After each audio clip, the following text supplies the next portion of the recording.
남아메리카 식민지의 독립운동.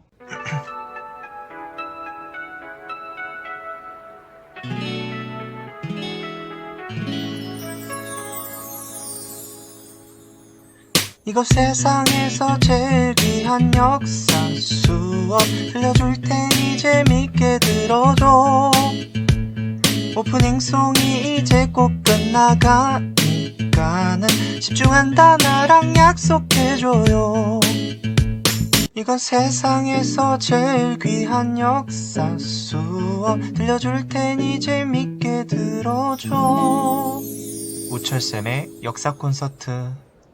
먼저 우리는 아메리카 식민지의 사회 계층을 좀 알고 가야 합니다. 아메리카 식민지 사회 계층은 이렇게 구성되어 있습니다. 크리오요, 인디오, 흑인, 물라토, 메스티소. 먼저 크리오요는 에스파냐에서 아메리카로 이사온 사람을 의미합니다. 더 넓게는 유럽에서 아메리카로 이사온 사람을 의미하기도 하죠. 크리오요는 유럽에 있는 본국의 지배나 간섭에서 벗어나기 위해서 노력합니다. 본국은 본국이고 식민지 지역은 식민지 지역이다. 간섭하지 마라. 이런 활동을 많이 했습니다. 인디오는 아메리카 원주민으로 콜럼버스가 인도로 착각해 이 아메리카 원주민을 인도 사람, 인디오라는 명칭으로 부르면서 한동안은 계속 아메리카 원주민을 인디오라고 불렀습니다. 주로 유럽인들이 운영하는 은광산, 대농장에서 노동을 하였죠. 흑인은 아프리카에서 아메리카 지역으로 팔려와 강제로 노동을 하고 부려졌던 계층입니다. 물라토는 혼혈인입니다. 그런데 크리오요와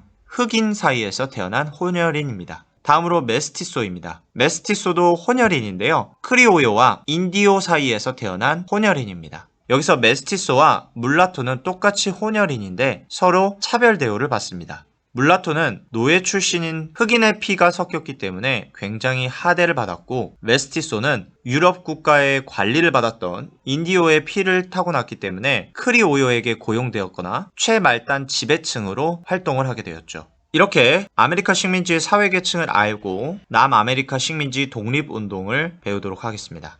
안녕, 역사는 우철 티처리야.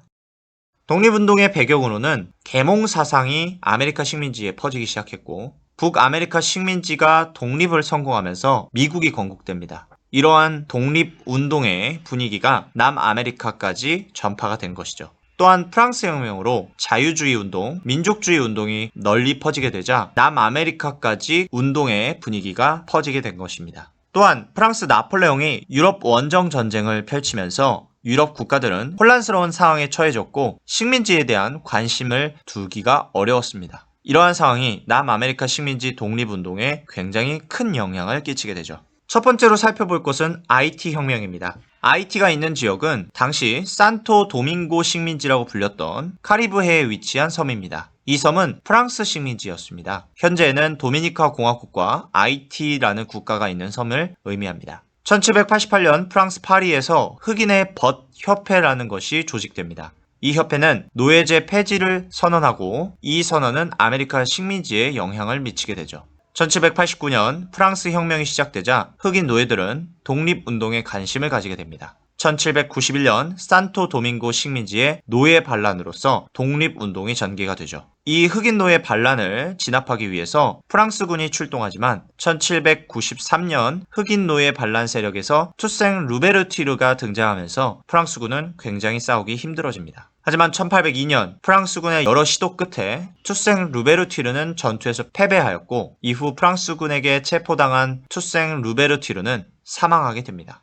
하지만 1803년 남은 흑인 노예 세력이 계속 프랑스군을 공격하였고, 결국 프랑스군은 버티지 못하고 산토 도밍고 식민지에서의 노예 제도를 폐지하고 이 식민지를 포기하겠다 선언을 합니다. 이에 따라 1803년 아이티라는 나라가 건국되고 프랑스로부터 독립되었음을 선언하죠. 아이티라는 이름은 높은 산의 나라라는 뜻을 가지고 있고요. 아이티는 남아메리카에서 최초로 독립한 나라가 됩니다. 또한 세계 최초 흑인 공화국이라는 이름을 받게 되죠. 하지만 1804년 장 자크 데살린이 아이티 흑인 황제로 즉위한 다음 아이티 백인, 크리오요들과 혼혈인들을 엄청나게 많이 죽입니다. 또한 독립할 때 프랑스에게 보상금을 지불하겠다 약속하여 아이티의 경제력은 굉장히 약해지죠. 이렇게 약해지다 보니 1915년부터 1934년까지 미국의 지배를 받게 된 IT는 이후 다시 독립을 이루었음에도 불구하고 1964년부터 1986년까지 독재 정권으로 국가 세력이 더욱 악화가 됩니다. 결국 IT는 세계에서 매우 가난한 나라 중 하나가 되었고 2010년에 발생한 큰 지진 이후 IT는 혼란한 상황이 계속 이어지고 있습니다.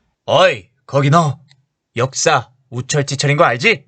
다음으로 에스파냐 식민지 독립운동입니다. 에스파냐 식민지 남아메리카 북부 지역의 독립운동에서 가장 크게 활약한 사람이 등장합니다. 시몬 볼리바르라는 혁명가였죠. 시몬 볼리바르를 중심으로 한 독립운동 세력은 1811년 베네수엘라를 독립시키고 1819년 콜롬비아를 독립시키고 1822년 에콰도르를 독립시키고 1825년 볼리비아를 독립시킵니다. 남아메리카 남부 지역의 독립운동은요, 산 마르틴이라는 인물이 주도합니다. 1816년에는 아르헨티나를 독립시키고 1818년에는 칠레를 독립시키고 1821년에는 페루를 독립시킵니다. 다음으로 멕시코 독립운동입니다. 멕시코 독립운동에서는 이달고 신부와 모렐로스 신부가 주도합니다. 1821년 멕시코 독립운동을 전개하여 독립에 성공합니다. 이로써 1823년 멕시코 공화국이 수립되죠.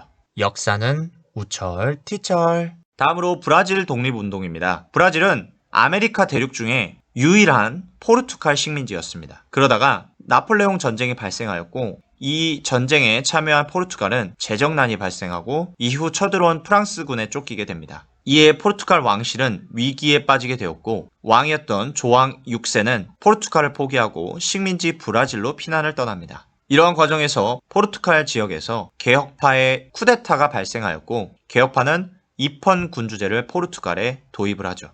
헌법에 의해서 왕은 있으나 권력이 없는 체제인 입헌 군주제가 도입되자 왕이었던 조왕 6세는 왕의 자리로 돌아가고자 합니다. 이때 조왕 6세를 따라가지 않겠다라고 왕자 페드로가 이야기했고 1822년 왕자 페드로는 브라질을 담당하는 사람이 됩니다. 포르투갈 왕실은 브라질에 남겠다는 페드로를 브라질 섭정으로 임명하였고 이후 페드로는 포르투갈로부터 완전히 독립하기 위해서 독립운동을 전개합니다. 그에 따라 1822년 브라질은 포르투갈로부터 독립하게 되었고 왕자 페드로는 브라질의 왕 페드로 1세가 됩니다.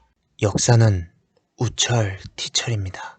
이렇게 남아메리카 식민지들이 독립하였습니다. 이 독립운동에 대한 서양 열강, 강대국들의 대응을 살펴보겠습니다. 러시아는 신성동맹 국가들과 중남미 독립국가의 간섭을 시도합니다. 하지만 이것이 미국에게는 위협적으로 느껴졌죠. 이에 따라 미국 대통령 멀로는 멀로 독트린이라는 것을 발표합니다. 유럽은 아메리카에 간섭하지 마라. 그러면 미국도 유럽에 간섭하지 않겠다. 유럽 국가는 아메리카에 간섭하지 않아야 하기 때문에 식민지를 건설할 수 없다. 이러한 내용이 담겨져 있었습니다. 이에 따라 미국은 고립주의 외교 원칙을 수립하였고 유럽과 동맹을 맺지도 유럽에 식민지를 만들지도 유럽에 간섭하지도 않겠다라고 했죠. 영국은 미국의 멀로 독트린에 동의하였습니다. 그 이유는 중남미 지역의 식민지가 독립되면 에스파냐 포르투갈 세력이 약해지기 때문이었죠. 이에 따라 남아메리카 독립운동과 그 독립은 계속 유지될 수 있었습니다. 이러한 상황 속에서 독립한 남아메리카 국가들의 내부 문제가 발생합니다.